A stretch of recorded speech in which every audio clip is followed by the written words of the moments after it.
Hello everybody, and welcome back to the second installment of Hard Hats, Shovels, and Lunch Pails, Schneider Downs Wealth Management's look into the real asset and infrastructure asset class and how we think it can help diversify client portfolios and provide some pretty exciting and interesting return profiles for our clients and their portfolios. And so with me today is a new colleague, Megan Muller, who's an advisor here in the Pittsburgh office, and she's going to talk a little bit about her experience actually getting on site and looking at some of the underlying assets that are within one of our real asset investment managers that we use in client accounts. So Megan, welcome. Thank you. Glad to be here and excited to share a little bit about my experience. One of the things that gets us really excited about infrastructure and real assets as an asset class is the kind of the tangible value that it has and the most relevant value to our everyday lives. If you think about in Pittsburgh, I live in the South Hills in Mount Lebanon. I have to go across a bridge, right?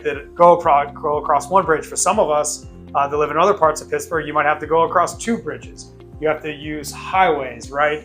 We drive over a bridge and we see boats going up and down the Mon and the Ohio River and the Allegheny River, depending on which way you're coming into the city. There's a lot of commerce that happens through infrastructure. Just infrastructure touches our everyday lives. And it's something that if it's that integral to your daily life, we believe that it has a place in your portfolio. And so I wanted to give kind of a broad overview of what's been going on in infrastructure markets. And it's been interesting. In the private markets, fundraising has continued to be really robust. And so when you think about private funds, you can think of very large institutional players like Brookfield, IMF, AMP. They've all had, KKR have had these really large infrastructure raises, and then we've seen a lot, as we enter into election season, talk about our energy grid and energy independence, and so that's everything from traditional energy like natural gas to things like renewable energy. So we're in an interesting part in the market where you're starting to see renewed interest, or I guess increased interest in on the private side, where you have the large managers again like Brookfield, but you have this emerging class of kind of middle market to lower middle market players coming into the market and raising funds because they see not only the opportunity for projects, but just the need for funding. So for every large scale project, and my colleague Sean McCann talked about it, or our colleague Sean McCann talked about it last episode, the Port of Baltimore. That's a hugely large project that's going to have to be undertaken to get that back up and running. So for every large project like that, there's making sure that redoing bridges, right? And you think about we're the city of bridges here in Pittsburgh. There are constant maintenance that are going on. I was just on the Parkway coming back from Idlewild with my kids before summer was over. A lot of construction projects on the various roads, and so. Certainly we see a lot of activity, and I think that it's just a reminder that whether it's big or small, certainly a lot of things going on and a lot of investment being made. Which kind of brings us to Megan and what she's going to talk about. She actually went and visited a data center in the Pacific Northwest, and also the largest Christmas tree farm in North America, both of which we own through one of our real asset strategies. She's going to talk a little bit about that experience, but I think as a broader overview before we get into that specifically, Megan, just this idea of when you thought about data centers, what were you thinking you were going to see? Well, I definitely was not expecting to basically enter this very inconspicuous building in the center of Portland, Oregon. In my head, when I thought about a data center, I think of probably bare walls and a lot of wires, things that are just moving all the time. And what I saw was a lot different. There is, the sort of entrance to the data center is very inconspicuous. Like I said, it's a high security building. They're running 25/8, so they're running all the time, even when, big things happen, like the COVID shutdowns. They were an absolutely critical resource that we had, and they were, continuing to make sure that all of the things that relate to the internet that we use on a daily basis continued to happen without a hitch. And so that's something that I was really surprised by, that some of the biggest resources that we have to fuel the infrastructure that's working around us is sometimes really inconspicuous and kind of living amongst you in your day-to-day life. Yeah, I think that that's one of the things that is most interesting is how they build and how they construct these massive data centers, and just how important they are to our day-to-day life. So when you get in, do you still see the wires?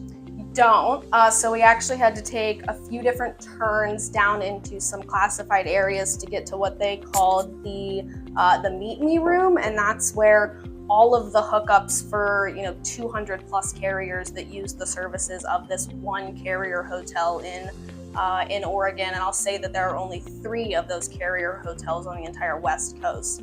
The other 2 are in Seattle, and then there's another one in California. But to think about the fact that there are so few of these carrier hotels that really provide all of the power that we need for the internet, and then to think even in that scale, when you look at it, really, the Meet Me room is one small room in this facility, and the wires take up about a third of that room at that point, at the point that I saw it. So there is a lot of capacity for the work that they're doing inside of the data center to continue to scale up and only become bigger, which I think is necessary, because the internet's never going away, and we're just going to continue to have places to store and transfer this data. So the fact that they're able to make so many things happen in such a small area with the ability to continue to scale up is just amazing.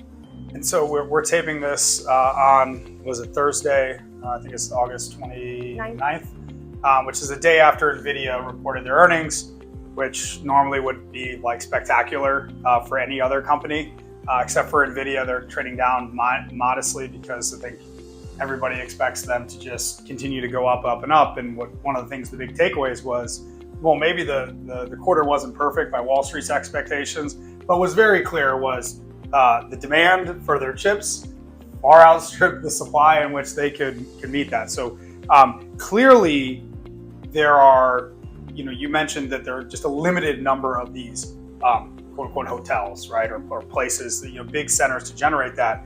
The demand for these is only going to grow, right? As they try to build more of these campuses, which kind of dovetails really nicely into, there's the CHIPS Act and the IRA by the Biden administration that really sought to create more domestic production of chips.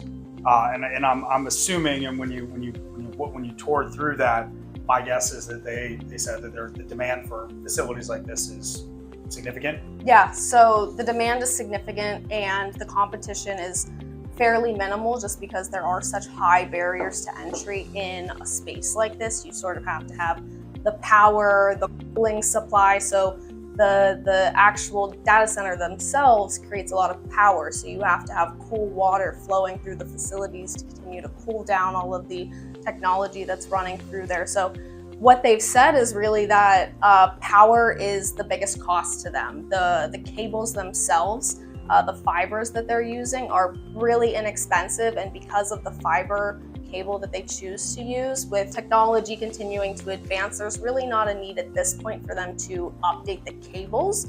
It's more so just about being able to get more power off the power grid. And so their biggest struggle is really working with the power supply companies to get more and more of that power supply. Yeah. And we've seen patches within the US, most notably one when the hurricane hits.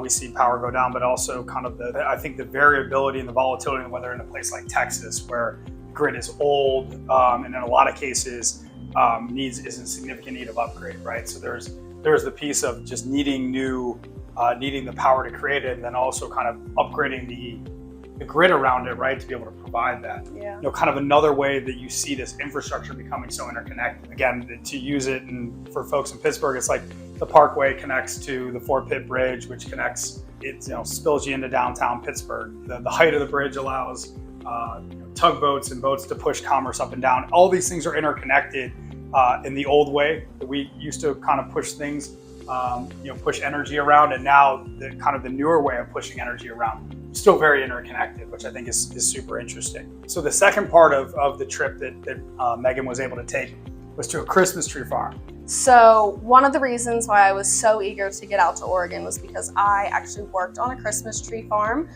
for 2 winter seasons during my high school career. So it was really, really interesting to see the differences between, a small local Christmas tree farm that's really providing Christmas trees to the local community versus a Christmas tree farm of the scale that I saw. Like you said, it is the largest continuous Christmas tree farm. They have in total about 4,000 acres, but 2,000 of that is on this one, area that they call Noble Mountain. Very interesting. A lot of the same tactics and processes are used. They're just a lot more efficient, as you can imagine, at Noble Mountain Tree Farm. We talked about, real assets, and we spent a lot of time talking about infrastructure.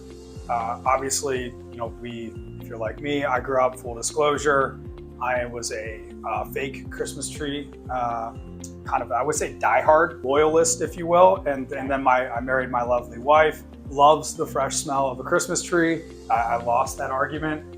I won't say that I've fully come around to it, only because I don't want to admit that I was wrong, but I do kind of enjoy the smell of a good Christmas tree. Don't like pine needles after. But I do think it's interesting, you talk about that use, but there's also just how you think about cultivating timber, how we're building things here in America. There's a lot of, when we think about kind of, the real estate market, whether it's single family homes, commercial real estate, there's a lot more that goes into it, right? There's a lot more that goes into it than just, keeping animal life, and keeping them from getting infected. There's so much more that goes into it, the operations, which I thought was really interesting. And so to kind of wrap it back up, the thing that we like most about the real asset class, is that it does reach out and touch all of our lives. And when we sit down with our clients and we talk about our prospective clients, for that matter as well, and they ask us about what is your exposure to AI, we say, well, we have a lot of different exposures to AI. And lately, because of the strength of NVIDIA, right? You get the question, how many different ways do you own NVIDIA?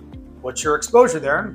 And we have good exposure through, all throughout our U.S. equity complex. For those of our clients that are able to take on illiquidity risk and meet all the parameters, we have, venture capital and growth equity allocations that, can certainly fill that bucket.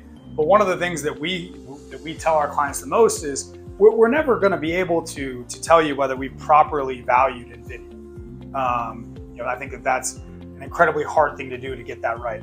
But what we will say is that if you believe in the trajectory of AI and machine learning, as you used to put it, like the internet's not going away, in the bucket of the internet's not going away theme, you need to have these data centers, you need to have more of them. And I think that when you look at the data center, there's the building piece of it, right? So there's a real estate component. There is getting the specific kind of the computers and the chips, right? So there's a little bit of an equity component there. Running these data centers, there's the heating and the cooling, right? You run to power these big AI algorithms. Guess what? The computers get really hot. You got to be able to cool them down. You got to be able to, just as much as you need to be able to generate all the power to get them powered up, so to speak, you need to be able to get them to a point where you're generating enough power to power them down, and the cooling that goes into it. And that gets into the grid. That gets into, you have access to traditional means of energy, right? Natural gas, nuclear energy, kind of traditional oil, those more traditional parts, renewable energy, wind, solar. Those are the kinds of all of the above solutions. And through infrastructure, right, through the infrastructure asset class, you have exposure to all of the things that AI needs to thrive. And the good thing about that is, unlike NVIDIA or unlike Microsoft that are trading at healthy valuations relative to history, and they very well might be worth that, right? I think that we're not going to make that call. But what we will say is that we feel very good about the exposure that we have to the things that power the AI revolution, which is why we think the real asset class is so critical and vital to a client's portfolio. If it's that vital for your daily life, it's very vital that you have some exposure to it in your portfolio. And if you're a client, hopefully you've heard this from your advisor. We'd love to talk more about it with you. And if you're a prospective client or very interested in how we incorporate infrastructure and real assets into our client portfolios, we'd love to have that conversation with you as well, because we do think that this is a multi-decade tailwind that we believe the clients really need to have in their portfolios. So Megan, thank you so much for joining us. Thank you. It was wonderful for you to share our experiences, and I'll be coming to you now that I know this, and you can help us pick out the Staley family Christmas tree for 2024. So Absolutely. thank you so much, I appreciate it.